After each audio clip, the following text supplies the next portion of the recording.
Obbo Ahmed Hassan Yusuf bulchaa godina Oromiyaa kan naannoo Amaaraa yookaan ammoo godina Kamise Sagalee Oromiyaa irratti bilbilaa jira. Mee haalli zoonii keessanii maal fakkaata? Waan hedduutti sooshaal miidiyaa gubbaatti haasawamaa jira.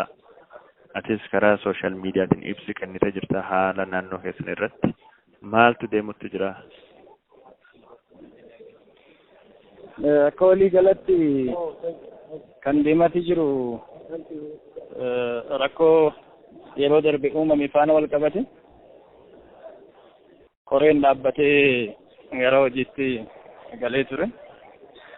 Keessumattuu yeroo jalqabaatiif kan gara hojiitti galee turaate qaama callisaa naannootiin yookiin naannoo Amaaraatiin koree hundaa'eedha kan turaate. Koree suni yaa qaami callisaa jechuun deebinetti warra jedhamu kana jechuudha. Warra deebinetti qaama nagaaf tasgabbii ofiin jiru kanaan jechuun. Yaa qaama callisaa naannoo jechuun poolisii dabalatee jechuudha. Nageenya fi salaam dahannat minaamin kan jedhaman jiranii isaan dabalatee koree dhaabanii turan. Koreen dhaabbate suni rakkoo kan uume nuni akka ilaalcha keenyatti akka hubannutti akka waan lafa jiru kan agarsiisu qaama callisaati kan rakkoo uume godinicha irratti uummata godinaa irratti. Kanaaf dhimmi kun qaama bilisa ta'een qulqullaa'uu qaba kan jedhu pirezidaantii naannoo wajjiniin dhimma ADP naannoo wajjiniin itti aanota pirezidaantii wajjiniin qaama isaan ilaallatu mara gara federaalaattis qaamota muraasa maqaa isaanii hin caqasne faana waliin dubbatamee jira. Dhagaa jira. Haala saniin dhimmichi deebi'ee qaama bilisa ta'e hamma danda'ameen bilisa ta'e hojjetuu ni danda'a jedhamuun akka hundaa'u godhame hojiin akka ganaatti eegalame. Gaafa hojiin eegalamu kan irratti walii galame hojiin qaamni qorannaadha kanaan dura turaate sun hojjete kufee akka haaraatti hojiin jalqabamuu qaba. Fakkeenyaaf Kamisee irratti kan hojjetame sirrii miti. Rakkoon kan uumame daawwetti kan hojjetame Kamisee taa'ame namoota rakkoo uumuudhaaf socho'aa turan wajjiniin taargeetii uumuudhaaf haala mijatuun kan hojjetame kuni feelii godhuu qaba. Inni lammaffaan aanaajiillee dhummuggatti rakkoo qaama uumaa ture wajjiniin axaayyee taa'ameeti kan hojjetame kunis hiikkatuu qaba kan jedhu kallattii akkasiidhaati qabannee kan irratti walii galame. Haala saniin isa dawweedhaa sadaffaa kan irra walii galame qaamni duraan hundaa'e sun dawwee deemee hojjetu hin barbaanne. Sababni isaadha ammoo waan isaan gaafachiisu waan qabuufis kan jedhu ilaalcha waan qabnuuf hawaasa kana miidhame bira deemamee dawwee irraa qorannaan eegalamuu qaba kan jedhus kallattii kaahamee turaate. Haala saniin hojiin jalqabamee turaate. Hojii suni erga jalqabameen boodatti ibsaa akka jiru waan agarsiisu tokko mul'ataniirani. Sababa saniin waa walii galle suni osoo hin raawwatamin ayyaana booda itti fufnaa jedhamee miseensota koree godina keenya bakka bu'anitti erga himameen boodatti ayyaana booda gara nama qabuutti kan galame.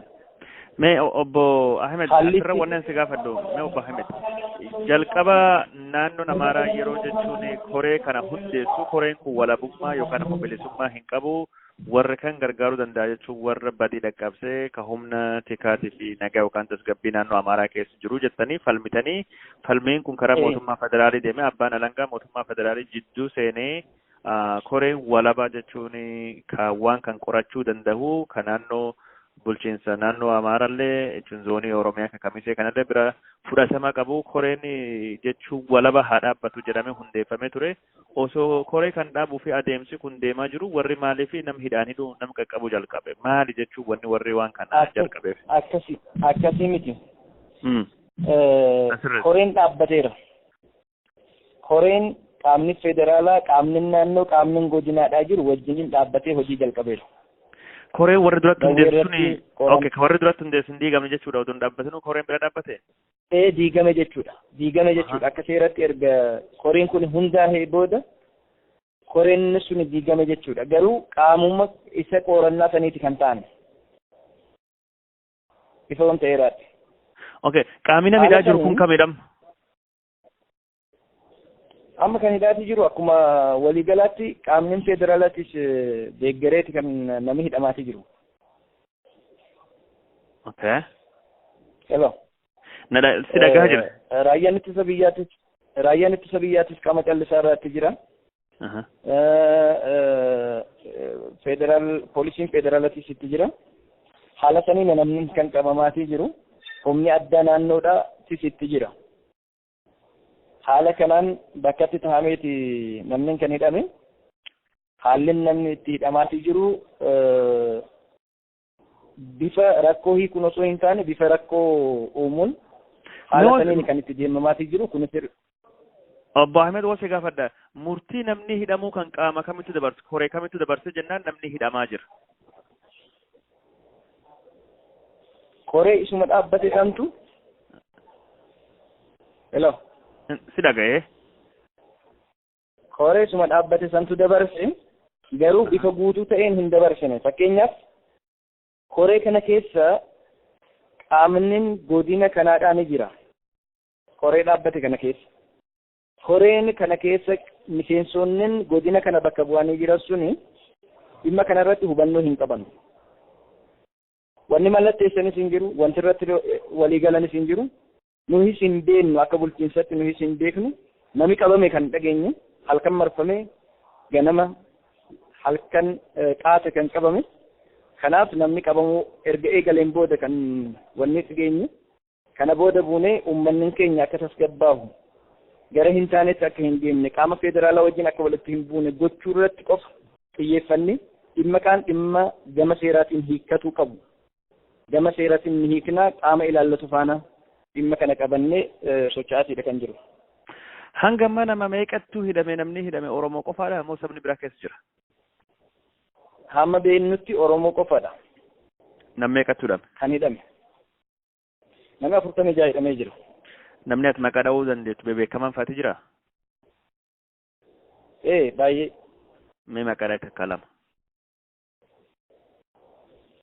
Fakkeenyaaf hajoollee rakkoon akka hin uumamne gochaatii turan.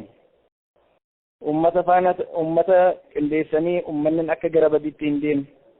Maanguddummaadhaan, gaarummaadhaan ijoolleen hojjetaatii ture kan akka Sayid kan jedhamu maqaa moggaasaa Maandeellaa.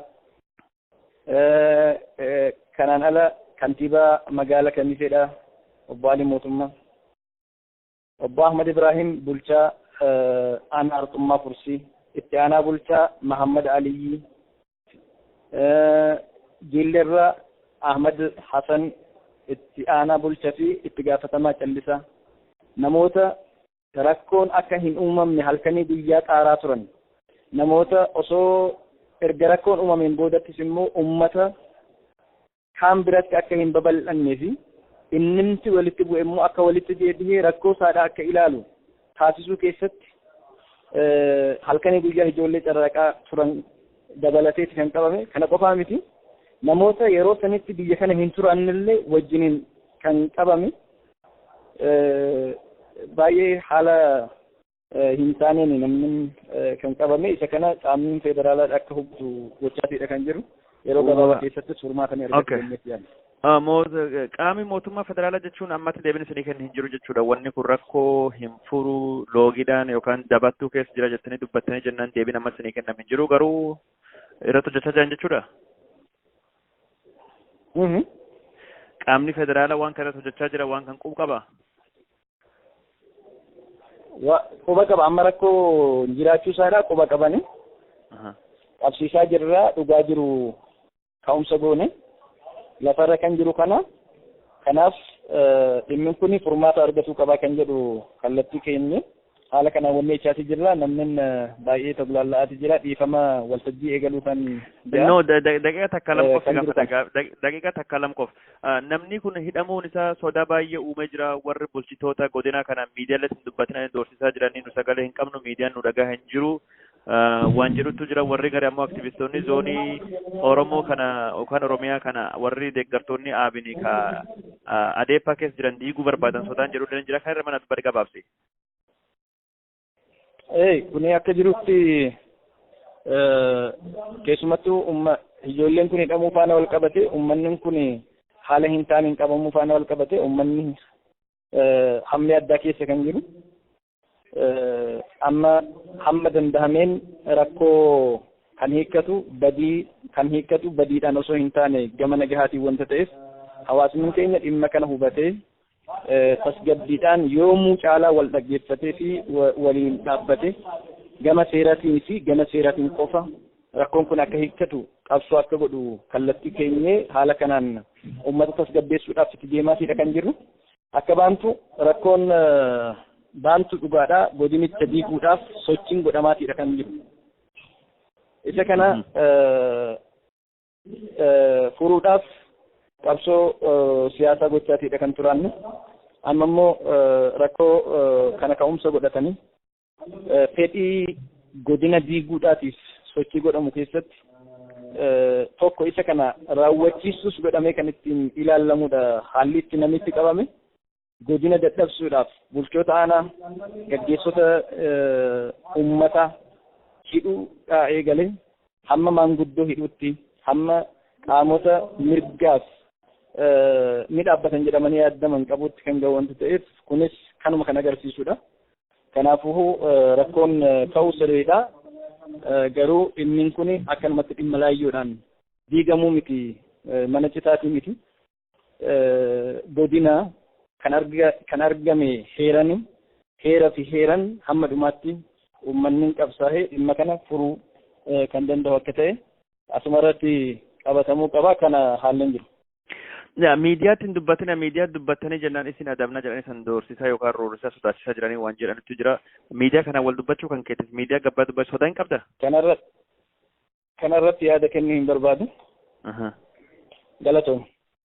Ayyee gaafiluma miidiyaa Oromoo fa'aa san isin dhaqqab yaamichi san gootan maaltu jira waan kan akka Oromoon balloon dhageessu?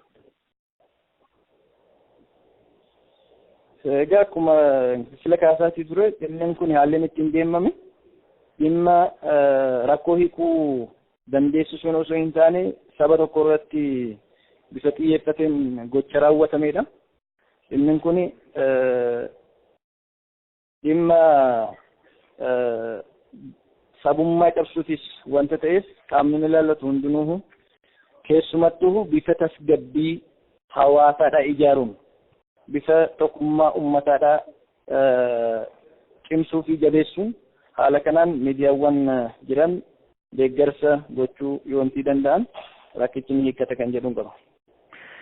Hayyee obbo Ahmed Hassan Yusuf bulchaa zoonii Oromiyaa kan naannoo Amaaraa yookaan immoo zoonii Kamisee gaafiif deebii sagalee Oromiyaa raadiyoo Minnesotaatti argamu kan Oromoo wajjin waan gooteef hedduu si galateeffadha. Nagaatti guyyaa gaarii.